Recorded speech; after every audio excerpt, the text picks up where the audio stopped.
Hello दोस्तों, मैं हूं आपका दोस्त हरेंद्र। मैं अपने यूट्यूब चैनल हरेंद्र एजुकेशन 2.0 में आप सभी दोस्तों का स्वागत करता हूं। दोस्त, आज हम पढ़ने वाले हैं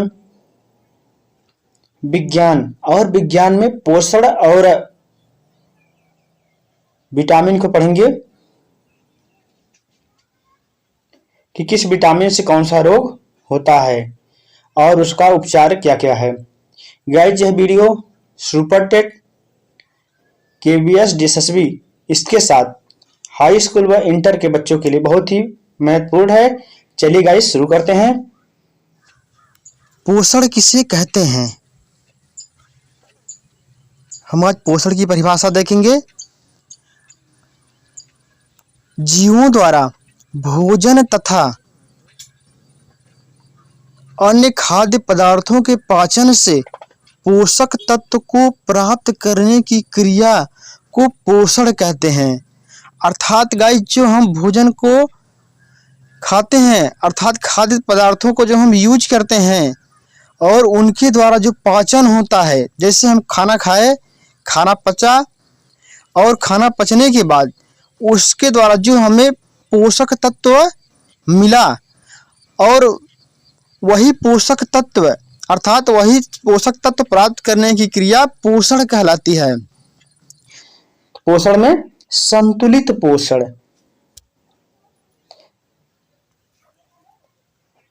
संतुलित पोषण, बैलेंस डाइट।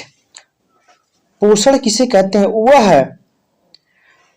वह पोषण जिसे जीव के लिए आवश्यक सभी पोषक तत्व पर्याप्त मात्रा में उपलब्ध हों, संतुलित पोषण कहलाता है। और आजकल दूध को संतुलित आहार नहीं माना जाता है, क्योंकि दूध में इसमें आयरन एवं विटामिन सी का अभाव होता है। किस लिए नहीं मानते गाइस? क्योंकि इसमें आयरन एवं विटामिन सी का अभाव रहता है। और संतुलित आहार व्यक्ति की आयु, लिंग, स्वास्थ्य एवं व्यवसाय पर निर्भर करता है। एक सामान्य कार्य करने वाले औसत युवा मनुष्य को 3000 से 3500 कैलोरी ऊर्जा उत्पन्न करने लायक भोजन की आवश्यकता होती है। और यह ऊर्जा प्राप्त करने के लिए भोजन में 90 ग्राम प्रोटीन, 400 से 500 ग्राम कार्बोहाइड्रेट और उस भोजन में क्या क्या होना चाहिए? 90 ग्राम प्रोटीन होना चाहिए, 400 से 500 ग्राम कार्बोहाइड्रेट होना चाहिए और 50 से 70 ग्राम वसा तथा अन्य आवश्यक तत्व उपस्थित होना आवश्यक है। और गाइस, पुरुषों और बालकों को स्त्रियों तथा बालिकाओं की तुलना में अधिक भोजन की आवश्यकता होती है। अगर खाद्य पदार्थ है, उन्हें सुरक्षित रखने के लिए सोडियम बेंजोएट का प्रयोग किया जाता है। सोडियम बेंजोएट अर्थात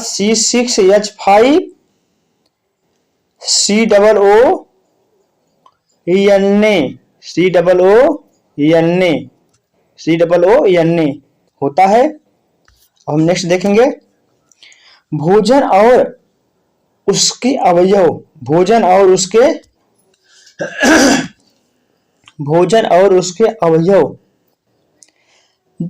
वह पोषक तत्व है जिनको जीव कार्य करने के लिए, वृद्धि और ऊतक की टूट फूट की मरम्मत करने के लिए तथा विभिन्न जैविक प्रक्रमों को सुचारू रूप से कायम रखने के लिए ग्रहण करता है।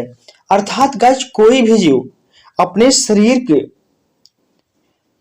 पोषण को पूरा करने के लिए और शरीर की वृद्धि विकास के लिए और उनमें जो ऊतक हैं, जो मांसपेशियां हैं, उनके टूट फूट के मरम्मत के लिए और विभिन्न जैविक प्रक्रमों को पूरा करने के लिए और जो कार्य करते हैं, यह ऊर्जा बनाए रखने के लिए हम क्या करते हैं? भोजन को ग्रहण करते हैं। और 3 प्रमुख वर्गों में विभाजित किया जा सकता है ऊर्जा प्रदान करने वाले भोज्य पदार्थ। इसे हम कितने प्रक्रमों में विभाजित करते हैं? 3 प्रक्रमों में। पहला क्या है? ऊर्जा प्रदान करने वाले भोज्य पदार्थ। दूसरा है हमारा शरीर निर्माण करने वाले भोज्य पदार्थ। तीसरा क्या है? प्रतिरोधी क्षमता प्रदान करने वाले भोज्य पदार्थ। और गाइज राष्ट्रीय पोषण एवं अनुसंधान यह स्थान कहाँ पे गाइज? हैदराबाद है। नेक्स्ट हमारा है केंद्रीय खाद्य प्रौद्योगिकी अनुसंधान, यह कहाँ पे है? मैसूर में है। कहाँ पे गाइज? मैसूर में। केंद्रीय औषधि शोध संस्थान, केंद्रीय औषधि शोध संस्थान यह कहाँ पे है? लखनऊ में स्थित है। और गाइज कुछ डाटा इसे देख लेंगे। मानव शरीर की कैलोरी संबंधित आवश्यकताएं, अर्थात मानव को कितनी कैलोरी ऊर्जा की आवश्यकता होती है और वह कार्य करने के हिसाब से स्त्री और पुरुष को अलग अलग से दिया जाता है। हल्का कार्य करने वाले जो व्यक्ति गाइस एकदम हल्का कार्य करते हैं पुरुष में, उन्हें 2000 कैलोरी और स्त्री को 2100 कैलोरी। और जबकि 8 घंटा कार्य करने वाले जो व्यक्ति हैं उनके लिए गाइस 3000 कैलोरी और महिलाओं के लिए अर्थात स्त्री के लिए 2500 कैलोरी ऊर्जा की आवश्यकता होती है। कठिनाई परिश्रम करने वाले जो गाइस कठिन परिश्रम करते हैं उनके लिए 3600 कैलोरी। पुरुषों की कितनी कैलोरी ऊर्जा चाहिए? 3600 कैलोरी और महिलाओं को 3000 कैलोरी की ऊर्जा की आवश्यकता होती है। नेक्स्ट देख लेते हैं हम विटामिन। विटामिन कुछ महत्वपूर्ण तथ्य को हम देख लेंगे। इसके बाद विटामिन का आविष्कार किसने किया? तो फंक नामक वैज्ञानिक ने 1911 में किया था और यह एक प्रकार का कार्बनिक यौगिक है। इनसे कोई कैलोरी नहीं प्राप्त होती, अर्थात गाइस विटामिन से हमारे शरीर को कोई ऊर्जा प्रदान नहीं होती और शरीर के उपापचय में रासायनिक प्रतिक्रियाओं के नियम के लिए अत्यंत आवश्यक है। अर्थात जो शरीर में उपापचयी क्रियाएं होती हैं जिसके द्वारा पोषण गाइस संभव है, उसके लिए यह उत्प्रेरक का काम करती है और इसे रक्षात्मक पदार्थ भी कहा जाता है। हम विटामिन को रक्षात्मक पदार्थ भी कहते हैं। नेक्स्ट है हमारा घुलनशीलता के आधार पर विटामिन 2 प्रकार के होते हैं। घुलनशीलता के आधार पर विटामिन कितने प्रकार के होते हैं? 2 प्रकार के। कौन कौन से? जल में घुलनशील विटामिन बी एवं सी जल में घुलनशील विटामिन है और वसा तथा कार्बनिक घोलकों में घुलनशील विटामिन, जल में घुलनशील विटामिन Bc, जबकि वसा एवं कार्बनिक घोलकों में घुलनशील vitamin A, D, E, K, अर्थात जो विटामिन बच जाता है A, D, E, K, यह भी विटामिन घुलनशील है।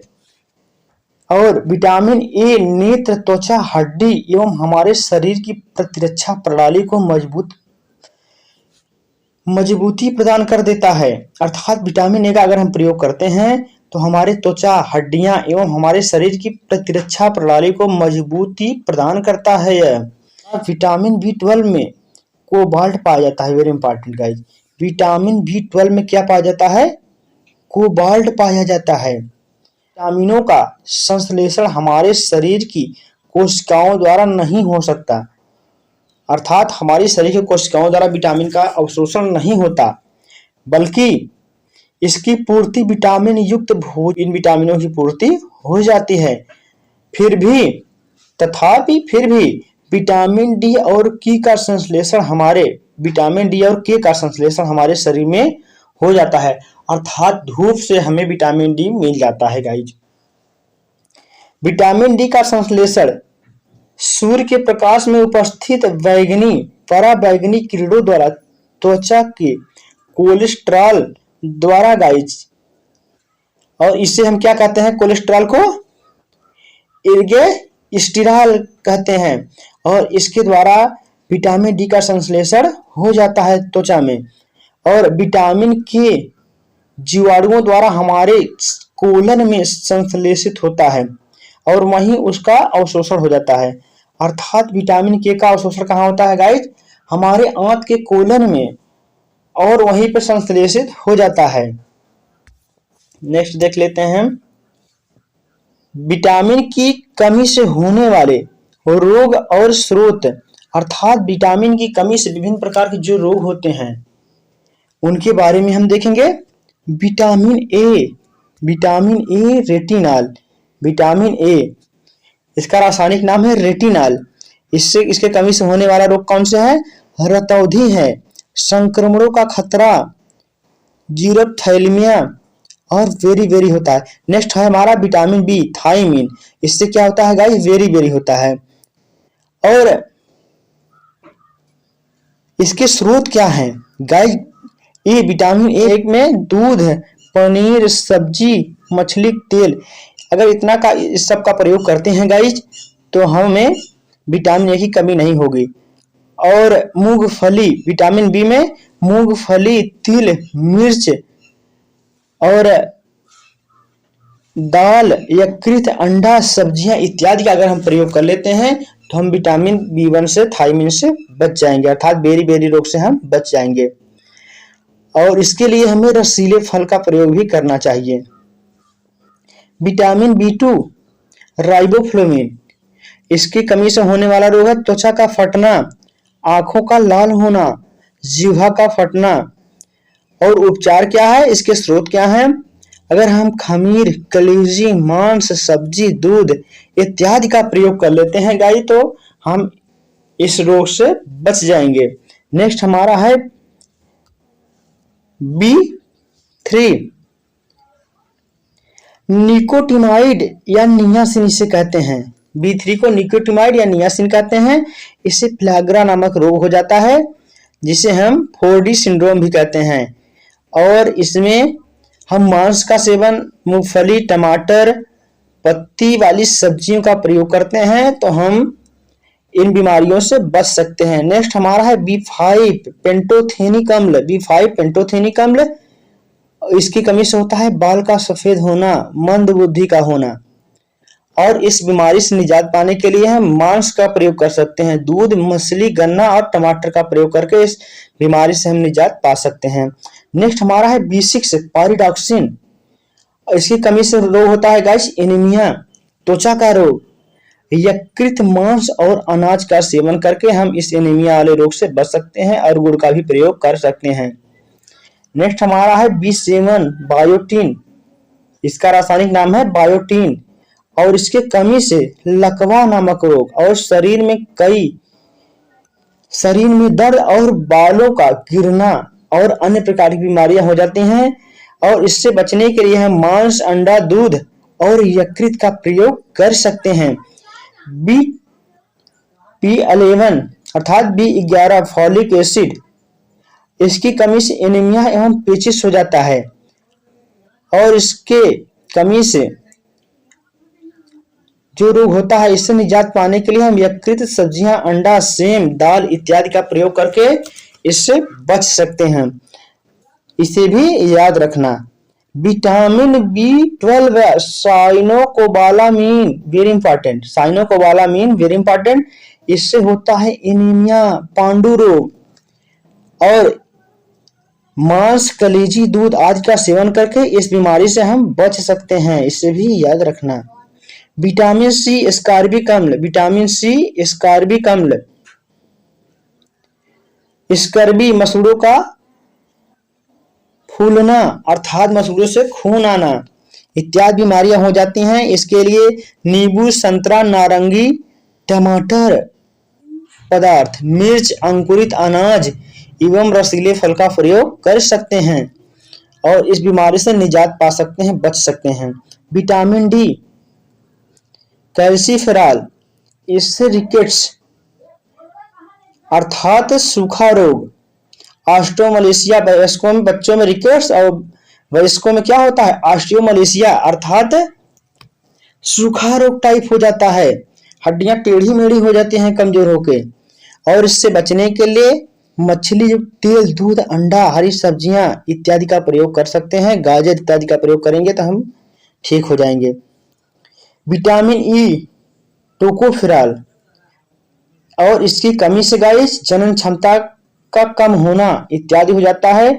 यदि हम पत्ती वाली सब्जियां, दूध, मक्खन, अंकुरित गेहूं, वनस्पति तेल इत्यादि का यूज करते हैं तो हम जनन क्षमता की होने वाली बीमारियों से बच सकते हैं। नेक्स्ट हमारा है विटामिन के, फ्यूलोक्विनोन, रक्त का थक्का न जमना अर्थात कभी कभी आपने देखा होगा गाइस, कई कई व्यक्तियों को रक्त का थक्का नहीं जमता अर्थात उनके अंदर विटामिन के की कमी है।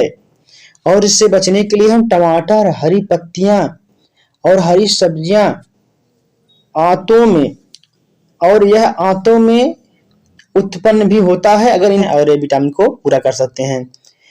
गाइस मेरा वीडियो कैसा लगा कमेंट करके जरूर बताइएगा। और जो लोग चैनल पे नए आए हैं वो चैनल को सब्सक्राइब कर लेंगे और वीडियो को अपने दोस्तों के साथ शेयर कर देंगे। गाइस आज के वीडियो में इतना ही, मिलते हैं नेक्स्ट वीडियो में, तब तक के लिए जय हिंद, वंदे मातरम।